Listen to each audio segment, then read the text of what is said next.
Farewell to the basement and the Kassebaum building. Rather deep in South St. Louis County, just 2.2 miles or the length of one Del Mar Loop trolley route north of Arnold, Missouri in the next county, is the fairly historical intersection of Lee May Ferry Road and Butler Hill Road. Historical being a relative term in this case, as it is only roughly 200 years old at best. This video illustrates a major change of streetscape between 2021 and 2024, the most significant yet this century and in a century, and primarily focuses on two buildings that don't exist anymore, with a bonus strip mall in the background. This very desirable historic mansion for sale doesn't seem to be under threat anytime soon, and there will be a little more information and footage of it later in the film. After walking past this freshly painted lone little bungalow where one could have had their tarot cards interpreted once upon a time, what we're going to look at first is the empty hole left by the erasure of the Kassebaum building, which stood here for 111 years and mostly vacant for about the last 10 of them. The final tenant and significant owner was the Session Fixture Company, a local supplier of restaurant equipment that is still in business in their new bespoke building down the road. And now here is my objective, putting words in their mouth, theory on what happened. Session Fixture outgrew the location and made a deserved expansion. They still owned the old Kassebaum building, probably used it for storage and whatnot, but also appreciated its historical significance and didn't want to let it go. Unfortunately, it would have cost about $3 million pre-pandemic dollars to bring the structure back up to snuff, and no one with that combination of money and means and will stepped forward before all the various economic pressures crushed all hope for saving one of the few century-old buildings in the area. St. Louis County would have been far more rural around the time this lavish new all-brick general merchandise store was built in 1913, with a population of about 8% of what it is today, and I'd expect most of those folks weren't living way out in these parts. The official word now is the property has been acquired by the Quick Trip Corporation for a new gas station, which are practically fighting words in the ears of historic structure preservationists and, of course, the ever-present NIMBYs as well. While I am saddened by the loss of this building, I recognize it ultimately was a victim of what made it a success: location. Quick Trip, a first-rate all-American regional gas station I've never heard anything truly scandalous about, wants to set up shop on this corner just like Kassebaum did a dozen decades ago. The architectural plans for this latest addition in their ever-stature-expanding empire includes a memorial marker for the building they're replacing, made of some of its original bricks framed around the glazed stonework that bears the Kassebaum name. And I'll take even a token public pandering gesture such as that over complete heartless corporate nothing. Hopefully they don't let us down and omit that part. But that's enough of that. This is supposed to be commemorating two buildings that have yet to appear in this video. So let's spin back into the DFF footage archives and have a quick distant look at them.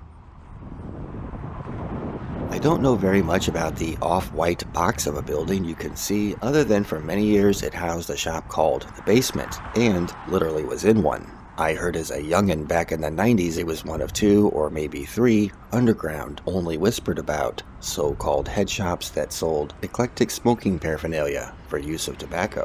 Only tobacco, nothing else. Such merchandise was certainly nothing of the sort Rob Schneider and Christian Slater would ever try to sell you on the virtues of, and I tip my cap to anyone who can identify that cultural reference.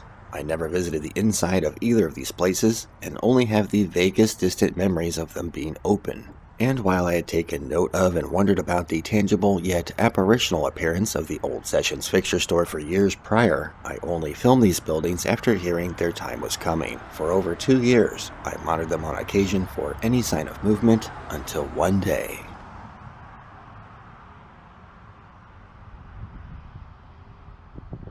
This was the unexpected scene for at least 2 months by my count, with a single curious bite taken out of the off-white box building during the prep and staging of full demolition that makes me wonder what the explanation for that was. There is a much closer and better look at the buildings coming up, but first a divergence for the earlier promised look at this 1907 constructed mansion that I believe was originally Kassebaum's residence. Thankfully, this structure, seen here on the market in July 2024, seems to be in great shape. Also visible was the Heritage Spa sign for this building's most recent occupant, a somewhat short-lived enterprise, overall, sadly, that I once sent Mrs. Dozenspeed to for a birthday, or anniversary, or some sappy reason. She said it was quite a lovely experience, but perhaps the pricing was a little proud. This was many years ago, and if I recall, not very long after they spent a good while and probably a fair bit of coin rehabbing the place. Which goes to show, even then, I liked the idea of supporting local enterprise, particularly when they have the moxie to operate it in a historic structure.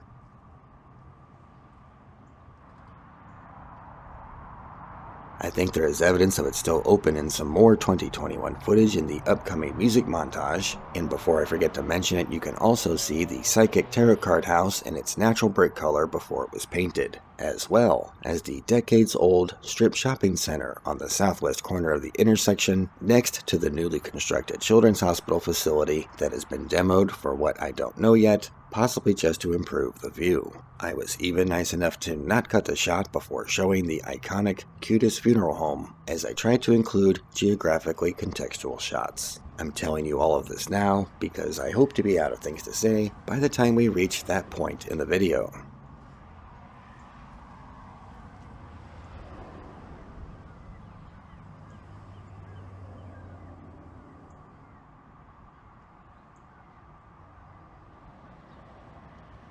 I think the most optimistic takeaway from scenarios like these is the loss of a historical building could fortify and concentrate effort and funding into remaining historical buildings. My last lament was never attempting to ask to document the interior of the Kassebaum building for over a year until it was too late. By the time I had energized my social courage and synchronized it with time and opportunity, the building had been sold to a much bigger corporation, which most likely all but destroyed any hope or chance of sanctioned filming access. I have sensed in situations like this, the bigger the company, the less willing they are to accommodate, although I'm willing to concede I might have been wrong in this case. I think sometimes what I could really use is a friend in the demolition or historical commercial real estate business. Mercifully, this brings us to the following music montage of remaining footage I have for your enjoyment. I want to thank you for watching and trying to preserve local history.